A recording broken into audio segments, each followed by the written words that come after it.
वज़ीर आज़म के दिल के करीब, वज़ीर आला की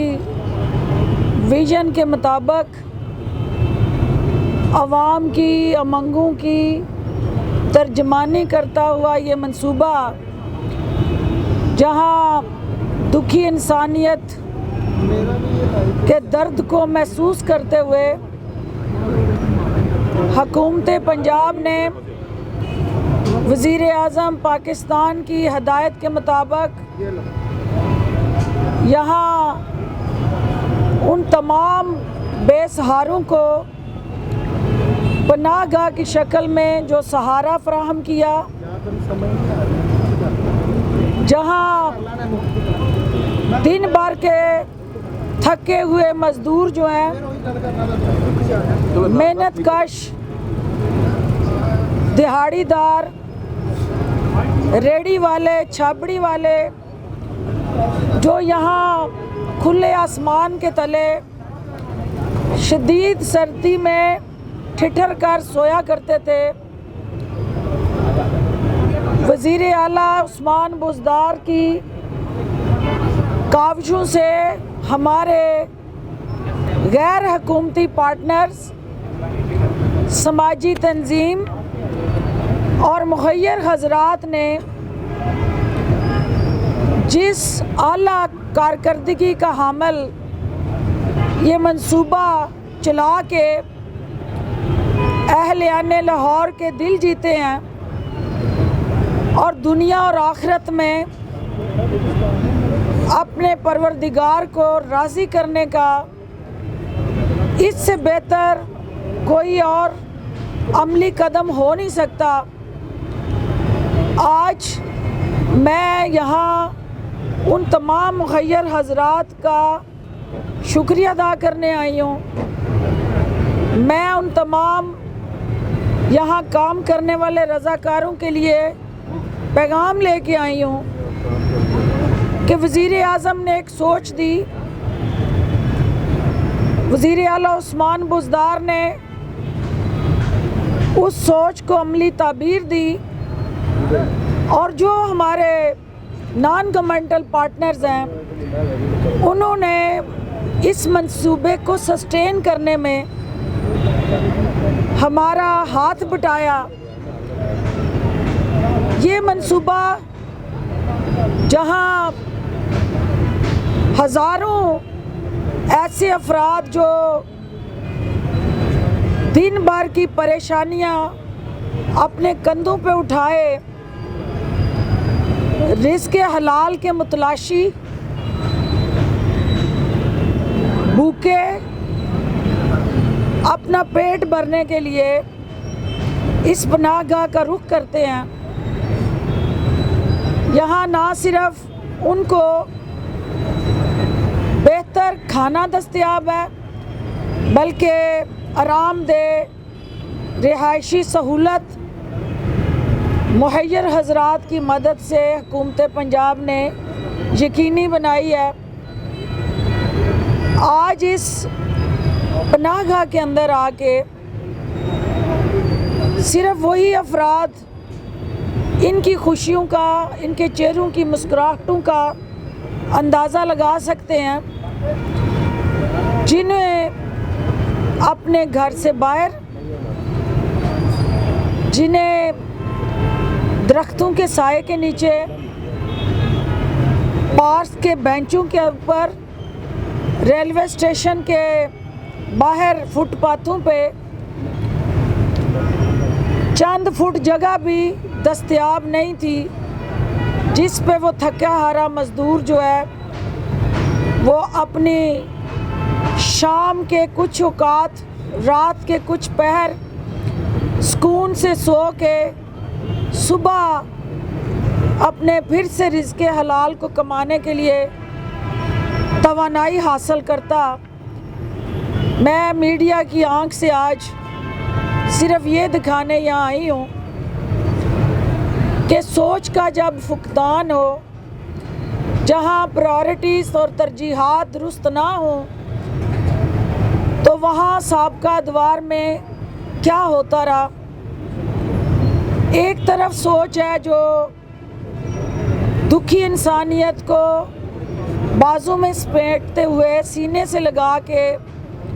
उनके दुखों के मदावे के लिए पनाह गाहें और लंगर खाने तामीर करना, और दूसरी तरफ उस गरीब टैक्स पेयर के पैसे से एवन फील्ड, जाती उमरा और सिरे महल जैसे महलात तामीर करना। एक तरफ सोच कि मेरी कौम का पिसा हुआ तबका सरकारी हॉस्पिटल्स में महंगे इलाज और प्राइवेट हॉस्पिटल्स में बर वक्त तिबी सहूलत की अदम दस्तयाबी की नज़र जो हो रहा था, उसको हेल्थ कार्ड दे के बेहतर जीने का हक देना, एड़ियाँ रगड़ती हॉस्पिटलों के सामने दवाइयाँ ना मिलने की वजह से जो इंसानियत मर रही थी, उसको प्राइवेट हॉस्पिटल्स में इंसाफ सेहत कार्ड के ज़रिए जदीद सहूलतें फराहम करने के लिए अमली इक़दामात उठाना। तो दूसरी तरफ ज़िले सुबहानी और उनका ख़ानदान, जिन्होंने 2 टनोर मुसलसल और 35 साल बारियां लगा के गठजोड़ के ज़रिए पंजाब पे नहूसत को मसलत रखा। जब इलाज मालजे की बारी आई तो उन्होंने अपना सोचा और पंजाब में और पाकिस्तान में कोई हॉस्पिटल ऐसा ना समझा जहां शाही ख़ानदान के अफराद इलाज करा सकें, तो उन्हें इलाज के बहाने फ़रार लेनी पड़ी, जिन्हें आज अदालतें बुला रही हैं। दूसरी तरफ हमारा रिटायरमेंट के बाद 60 साल 65 साल की उम्र में पहुंचने वाला बुज़ुर्ग जो है, जो सारी ज़िंदगी औलाद का सहारा बनता है, उस बच्चे को अपने कंधों पे उठा के खिला के अपनी जवानी उस पर कुर्बान करता है। जब बुढ़ापे में पहुंचता है तो वो वालिद या वालदा बोझ बन जाती है औलाद पे।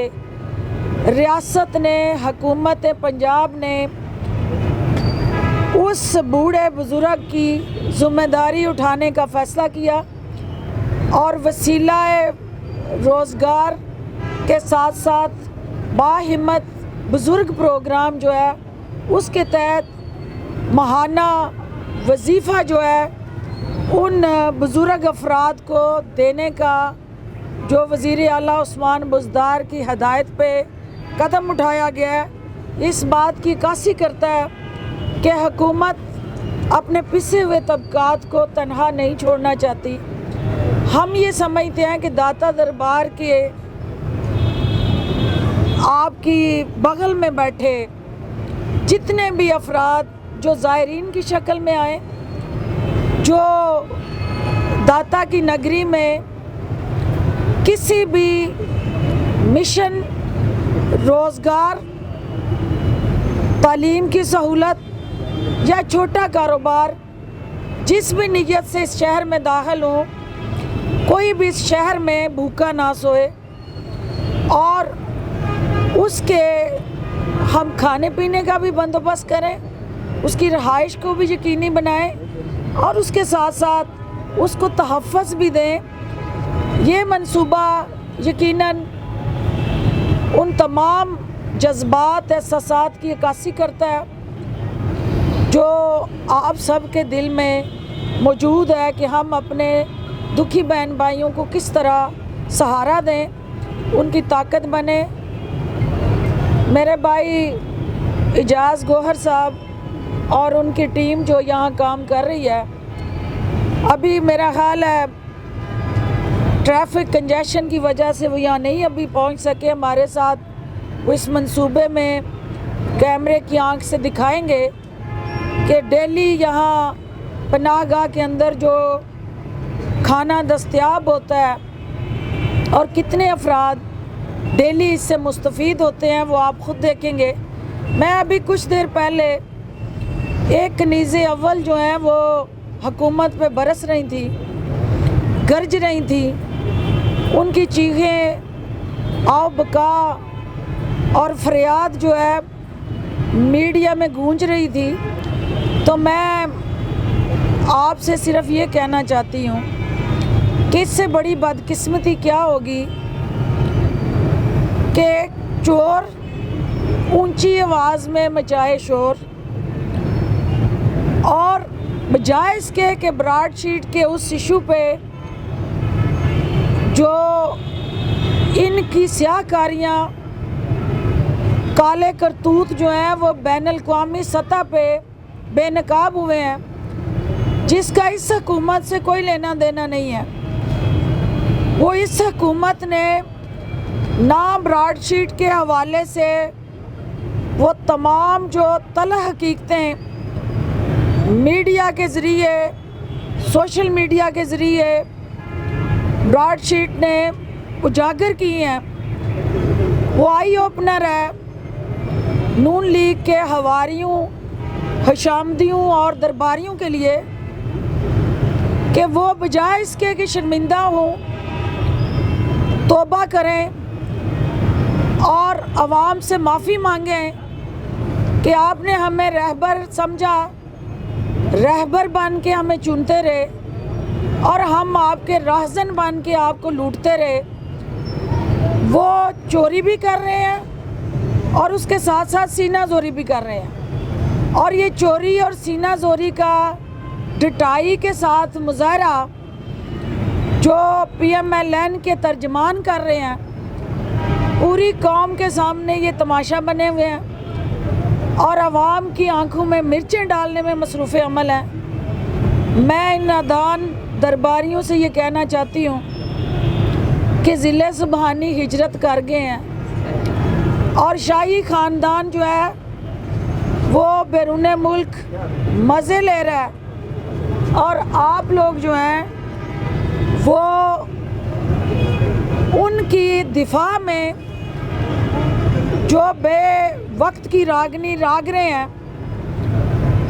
आवाम जो है वो जवाब चाहते हैं, प्रेस कॉन्फ्रेंस के बदले प्रेस कॉन्फ्रेंस नहीं चाहते हैं। आवाम हकायक चाहते हैं और आवाम ये जानना चाहते हैं कि ज़िले सुबहानी जिस एवन फील्ड के हवाले से इनकार करते रहे, आज जिस शान से वो वहाँ मुकीम है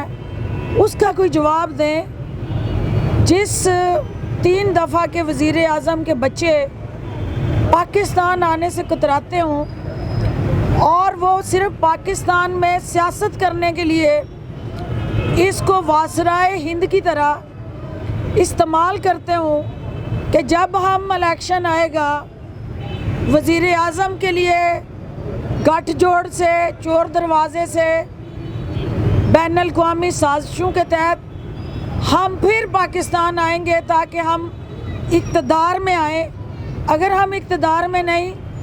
तो उस अवाम को, हम जिनको कहते हैं कि वो हमारे साथ हैं, उनको लावारिस छोड़ के हम अपने बच्चों के पास चले जाएंगे और कौम के बच्चों को हम बैंकों में गिरवी रख के लावारिस और यतीम छोड़ के चले जाएंगे। वज़ीर आज़म इमरान ख़ान हर यतीम का सहारा भी बनेंगे, लावारिस के वारिस बनेंगे, और जो सियासी लावारिस हैं, जो इस वक्त सियासी यतीमों का टोला है जो लोरा लाई में खड़े होकर कल गरज रहे थे, बरस रहे थे, उनको भी आवाम जो है वो ये पूछना चाहते हैं कि आपने कश्मीर कमेटी के चेयरमैन की हैसियत से कश्मीर पे चढ़ाई का कभी ऐलान नहीं किया था। आज क्या वजह है कि कश्मीर की तरफ रुख करने की बजाय, मोदी की तरफ मुँह करने की बजाय आपकी तोपों का रुख जो है या पिंडी की तरफ होता है या इस्लामाबाद की तरफ होता है, तो इससे ये ज़ाहिर होता है कि दाल में कुछ काला है। और आप सेनेट के उन इंतखाबात के लिए जो 31 जनवरी की इससे पहले डेट दे रहे थे, अब आप बार बार अपने ही थूक को चाट रहे हैं, क्योंकि एक दफ़ा फिर आपने इस्तीफ़ों से लातल्की की है और उसी इलेक्शन कमीशन के ज़ेर निगरानी इंतखाबात में हिस्सा लेने जा रहे हैं। हम मुंतज़िर हैं कि आप इतराफ़ जुर्म कब करेंगे कि आपने कौम का भी वक्त ज़ाया किया, पार्लियामेंट को भी आपने बेतुकीर किया और असल हकीकी जमहूरियत का चेहरा भी दागदार किया, जिसमें अपोजिशन का किरदार जो आपको अदा करना था आपने ना किया। और हुकूमत और अपोजिशन जमहूरी गाड़ी के दो पहिए हैं। ये जमहूरियत की गाड़ी हुकूमत घसीट रही है, चला रही है, लेकिन दूसरा पहिया जो है, जो अपोजिशन का है, वो पंक्चर होके खड़ा है और पंक्चर स्टपनियाँ जो हैं वो अपोजिशन का दिफा कर रही हैं। तो इस जमहूरी गाड़ी को पटड़ी पर रवां दवा रखने के लिए अपोजिशन को अपना किरदार अदा करना है, हुकूमत को अपना किरदार अदा करना है। दोनों ने मिल के पाकिस्तान के अवाम को रिलीफ देने के लिए, मुश्किलात से निकालने के लिए आइनी और कानूनी तकाज़ों को पूरा करना है। आप सबका बहुत शुक्रिया। डॉक्टर साहब, मौलाना फजल रहमान हुकूमत से तो नाराज़ हैं ही, हमें यूँ ज़ाहिर लग रहा है कि अब मौलाना साहब जो है PDM में जो शामिल जमातें थी उनसे भी नाराज़ नज़र आते हैं, क्या कहेंगी? मौलाना साहब को सबसे पहले ये पता होना चाहिए कि जिसका नाम जरदारी है और जिसका नाम नवाज शरीफ है, ये वो बिल्ली हैं जब मुश्किल आती है तो ये अपने बच्चे नीचे पंजे को नीचे ले लेते हैं। तो मौलाना साहब जब इनका मफाद होगा सबसे पहले ये आपको नीचे लेंगे, तो आपको समझ आ जानी चाहिए कि आपके साथ हाथ हो चुका है। ये बताइएगा कि आज ये जो सूरत हाल है कूड़े की, लाहौर की खूबसूरती खत्म होती जा रही है, कूड़े में तब्दील हो रहा है। इस हवाले से जो डेडलाइन भी दी है, लेकिन ये चैलेंज है आपके लिए क्योंकि लाहौर में कूड़ा जो है वो तकरीबन 20,000 टन से ज़ायद अभी भी जमा हुआ है। कैसे कल शाम तक कंप्लीट होगी? मेरे भाई को जो प्रेस कॉन्फ्रेंस अभी बहुत लंबी मियाँ असलम इकबाल साहब ने की है और बड़ी तफसील से हकूमती तरजीहात बयान की हैं, उसके अंदर ये इस अज़म को दोहराया गया है कि बल्कि मीडिया को उन्होंने दावत दी है कि आप हमारे साथ मावनत में आएँ और उन इलाकों में, उन महलों में, उन गलियों में हम जाते हैं और हम जो उन कंपनीज़ के कॉन्ट्रैक्ट और एग्रीमेंट ख़त्म होने के बाद की जो सूरत हाल थी, उससे हुकूमत ने बड़े तहम्मुल मजाजी से, बड़ी मेहनत के साथ, बड़ी बुर्दबारी से ना सिर्फ वहाँ से कूड़ा कचरा उठाया बल्कि मुस्तकबिल के लिए लाएअमल भी तय किया है। और जो कहीं 10% 20% कूड़ा नज़र आ रहा है या पड़ा है तो उसको भी इंशाल्लाह साफ़ किया जाएगा, उठाया जाएगा और लाहौर का जो हुस्न है, जो असल दरख्शां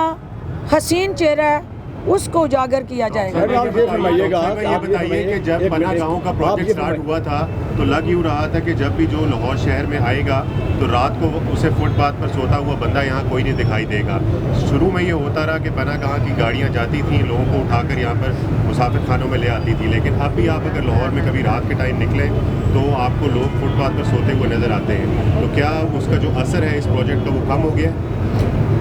देखिए, इसका जो आप पे प्रेशर है या जो लोगों की इस वक्त लाहौर जो है आलमोस्ट 1.5 करोड़ की उसकी अपनी आबादी है और जो दूर दराज से लोग आते हैं वो मिला के तो लाहौर पे प्रेशर तो है। पनाहगाहें जितनी भी होंगी वो कम है, जो उसके अंदर बसने वाले हैं उनकी तादाद ज़्यादा है। हमें इस सोच को ज़्यादा से ज़्यादा रेप्लिकेट करना है और जो आपका पॉइंट है कि और ज़्यादा मुतहर्रक हो के जहाँ जहाँ ऐसे अफराद जिन्हें पता नहीं है कि उनके लिए कोई सहूलत कायम की गई है तो उनको भी इन पनाहगाहों की तरफ लाना है। इंशाअल्लाह उसके लिए हम हकूमती सतह पे जो डिस्ट्रिक्ट गवर्नमेंट है उसको और ज़्यादा फाल बनाएंगे और आप हमारे इस पैगाम को उन लोगों तक पहुंचाएं ताकि अगर किसी को अवेयरनेस नहीं, पता नहीं, तो कम से कम वो भी इस सहूलत से मुस्तफ़ीद हो। आप ये फरमाइएगा कि जब ग्रेजुएट हैं आपके भी लोग मुख्तलिफ नाम खादमा आपको कहते हैं, कुछ कनीज़ा कहते हैं, तो ये कोई समझते कि जमहूरियत की आप खिदमत कर रही हैं या इसको ख़त्म होना चाहिए? बात ये है कि जो होता है वही होता है, किसी के कहने से कोई कुछ नहीं बनता और ये फैसला अवाम ने करना होता है कि हाथ जोड़ के जाली राजकुमारी के पीछे जो खड़े होके हाँ में हाँ मिलाने वाले हैं, उनको तारीख में क्या कहा करते थे, वो राजकुमारियाँ के साथ खड़ी कनीज़ें होती थी जिनका अपना कोई वजूद नहीं होता था, और जो अवामी लोग होते हैं उनको जो मर्ज़ी को कहे, जो अपनी टांगों पे खड़े होते हैं और जो बैसाखियों पे खड़े होते हैं, उनका आपस में कोई मुकाबला नहीं होता। आर्मी चीफ साहब और इमरान खान साहब क्वेटा में अलग अलग ये है, क्या आपको लगता है कि वो एक जो पेज है वो फट चुका है या एक पेज पर ही असली की आदत होगी? देखिए जी प्राइम मिनिस्टर साहब आप लोगों की और जो शोहदा की फैमिलीज़ थी, आपकी आवाज़ थी, उस पर उन्होंने लब्बैक कहा। शोहदा की फैमिलीज़ की डिमांड थी, उन्होंने उसको माना और अल्टीमेटली अपना किरदार अदा किया जो एक वज़ीर आज़म का, एक हेड ऑफ़ दी गवर्नमेंट का होता है। जो आर्मी चीफ़ हैं उन्होंने एक इंस्टीट्यूशन को हेड करते हुए जो दहशतगर्दी के ख़िलाफ़ अफ़वाज पाकिस्तान की काविशें हैं और जो जज्बा, जो अज़म है, उसको दोहराया और एफसी के जो अहलकार वहाँ चेक पोस्टों पे शहीद हुए, उनको भी उन्होंने मुलाकात की। एक तरफ ये चीफ़ ऑफ आर्मी स्टाफ और वज़ीर आज़म पाकिस्तान है, एक तरफ वो नाम नहाद टोले के गुरु हैं जो इस वक्त कोयटा में होते हुए भी कल लोरालाई में थे। उन्होंने उन फैमिलीज़ को ना कोई दिलासा दिया, ना सहारा दिया, और जो पीडीएम से चीखें निकल रही थी कि वज़ीर आज़म वहाँ पहुँचे, वज़ीर आज़म तो चले गए, चीफ़ ऑफ आर्मी स्टाफ भी चले गए, लेकिन जो कोयटा में होते हुए सिर्फ अपनी सियासी नशे को पूरा करते जलसे कर रहे हैं, वो उन ख़ानदानों के पास क्यों नहीं गए? ये सवाल भी मीडिया उनसे पूछे। और हम एक ही पेज पे हैं, दोनों का मकसद उनके दुखों का मुदावा है, दोनों का मकसद दहशतगर्दी को शिकस्त देना है और दोनों अपनी अपनी जिम्मेदारियां आसान तरीके से अदा कर रहे हैं। कि हुकूमत मरियम नवाज की ज़मानत मनसूखी के लिए अदालत कब जारी? देखिए, ये नैब का काम है, हुकूमत ने उनकी ना ज़मानत करवाई और ना ज़मानत मनसूखी होगी, ये नैब का काम है और नैब ने ही इस हवाले से अपनी तरजीहात तय करनी है और ये बेहतर है कि नैब का कोई स्पोक्स पर्सन जो है इस पे जवाब दे। बहुत शुक्रिया। ARY जी पीडीएम के मुताबिक 16 दिन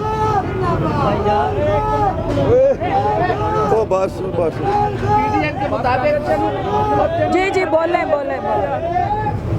पीडीएम के मुताबिक 16 दिन बाकी रहेगा गवर्नमेंट के पास, तो क्या स्ट्रेटजी है, कैसे निपटेंगे इस्लामाबाद में अगर वो जाते हैं, दिल्ली अगर जाते हैं तो? इत्थे ही घोड़ा, इत्थे ही मैदान, और ये अपनिया ये दिन गिनते रहेंगे और दिन गिनते गिनते जो है जो तारीखें देने वाले थे खुद तारीख में दफन हो जाएंगे। मैं वेलकम करती हूँ अपने भाई को और उनसे गुजारिश करती हूँ कि अपने इस अहम और अजीम मंसूबे के हवाले से आपको आगाह करें। सिर्फ ये कहना चाहती हूँ कि जो आपका सवाल था कि ये कैसे जो है वो इतना बड़ा जो चैलेंज है जहाँ लोग इस वक्त भी फुटपाथों पे दिखाई देते हैं, तो 4 पनाह गाँवों से लाहौर शहर में इसका आगाज़ हुआ था। अल्हम्दुलिल्लाह इस वक्त अब 14 है, इंशाअल्लाह अनकरीब जो है इनकी तादाद बढ़ेगी, तो इस चैलेंज को भी हम ओवरकम करेंगे। ओवर टू यू जी, बोलें। बिस्मिल्लाहिर्रहमानिर्रहीम। आपको ये बताया था कि पिछले साल अप्रैल के महीने में ये जो है मंसूबा शुरू हुआ था। हुकूमत ने 4 पनाहगाहें बनाई थी। हमने जो है एक कमेटी बनाई थी जिसमें हमारे 4 बुज़ुर्ग मौजूद थे, मियाँ एहसन साहब, अनवार गनी साहब, मियाँ तलत साहब, और मुझे उन्होंने अपना चेयरमैन बनाया था। हमने ये चारों का इंतज़ाम जिसमें खाने का अल्हम्दुलिल्लाह अपने ज़िम्मे लिया था, जिसमें हुकूमत का कोई ख़र्च नहीं है। उसके बाद इसको बढ़ाते चले गए, जिसमें सबसे पहले हमने जिन्ना हॉस्पिटल में जो है इसकी पनाहगाह खोली और पेशेंट अटेंडेंट प्रोग्राम भी स्टार्ट किया और उधर के लिए ओपन जो है वो पनाहगाह भी कायम की। उसके बाद हमने मेयो हॉस्पिटल में इसी तरह से जो है इफ्तिताह किया, उसमें पनाहगाह भी बनाई और उसमें पेशेंट अटेंडेंट्स के लिए भी तमाम के लिए खाना अरेंज किया और आम खाना भी जो है पनाहगाह का खाना शुरू किया। फिर चिल्ड्रन हॉस्पिटल की तरफ गए, उसके बाद लाहौर जनरल हॉस्पिटल गए, उसके बाद सर्विसेज गए। इस तरह हमने आज के दिन 17 जगह पे ये ओपन खाने का इंतज़ाम लेके चले गए। खुदा का शुक्र है हमारे पास हमने जो हाईएस्ट नंबर अचीव किया था वो 30,000 लोगों का इंतज़ाम खाने का हमने एक दिन की तरफ हमारे पास कैपेसिटी भी बिल्ड कर दी, जिसमें हुकूमत का मैं फिर कह रहा हूँ कि हमने 1 रुपया भी अल्हम्दुलिल्लाह हुकूमत का इसमें ना खर्च हो रहा है ना इंशाल्लाह खर्च होगा। ये 30,000 लोगों का खाना यहाँ की बिज़नेस कम्युनिटी की लाहौर ने खड़े होके, जिसको हम फ्रेंड्स ऑफ लाहौर कहते हैं, और भी बहुत जगह काम कर रही है जिन्होंने इसका इंतज़ाम संभाला। हमारी नीयत ये है कि इंशाअल्लाह ताला लाहौर में जो प्राइम मिनिस्टर का विज़न है उसको सामने रखते हुए किसी को भी भूखा नहीं सोने देंगे। इस कमेटी ने कोविड के दरमियान भी काम किया। आपको पता है 1 लाख राशन पैक्स हमने फ्रेंड्स ऑफ लाहौर ने अनाउंस किया था और सबके घर पहुंचाए थे जो लोग मौजूद थे। इसके साथ अभी 4 हस्पताल हमारे बाकी हैं जिसमें हमने जाना है और अल्लाह को हाज़िर नाज़िर जान के इन 4 हस्पताल में भी हम एक एक करके शुरू हैं कि जैसे जैसे हमारी कैपेसिटी बिल्ड होती जा रही है, वो जो 4 हस्पताल हैं उसमें पेशेंट अटेंडेंट्स भी, उसमें इसके अलावा ओपन पनाहगाह के साथ ओपन जो है दस्तरखान भी, उन तमाम का इंतज़ाम किया जा रहा है और वो भी इंशाल्लाह अगले 3 महीने में मुकम्मल हो जाएगा। Thank you. कोई क्वेश्चन है जी? कर ले। सवाल क्योंकि आपको भी आपका किरदार भी कुछ सेक्टर्स ऐसे हैं जिन्हें अच्छा नहीं लग रहा। एक हाउसिंग सोसाइटी और इस तरह के मामले पे कुछ खबरें गर्दिश में हैं लेक सिटी को लेकर, क्योंकि आप चंदा वगैरह भी देते हैं। तो ये कहा जा रहा है कि वज़ीर-ए-आज़म अप्लाई कर रहे हैं आपकी फैमिली को, आपके पार्टनर्स वगैरह के चेयरमैन बने। आपकी नज़र से खबरें गुजरी होगी, इसमें कितनी सच्चाई है? मेरा अल्हम्दुलिल्लाह प्रोजेक्ट जो है ना लेक सिटी 16 साल पुराना है, वो 4 दफ़ा रिवाइज़ हो चुका है। तो अल्हम्दुलिल्लाह जो है वो एक प्रोजेक्ट है जिसको हम लाहौर में कह सकते हैं कि वो अप्रूव नहीं 4 दफ़ा अप्रूव हुआ है, खुदा का शुक्र है। हर आने वाली हुकूमत ने अप्रूव की किया। चीज़ खरीदी थी शायद उसको 25 रुपये उसकी हो गई, मेरा तो शायद 1% उसमें रह गया। वो लोगों की प्रॉपर्टी है, हम उसके कस्टोडियंस हैं और हम उसकी कस्टोडियन के तौर पे उसकी पूरी हिफाजत करेंगे। ना हमारा कोई नया प्रोजेक्ट है, ना हम कोई नया प्रोजेक्ट ला रहे हैं। ये जो काम है ये काम हम अल्लाह को हाज़िर नाज़िर जान के कर रहे हैं। इसका किसी जो है वो मकसद से, ये सिर्फ अल्लाह से मकसद है और सिर्फ अल्लाह की रज़ा के लिए काम किया जा रहा है। बहुत शुक्रिया जी।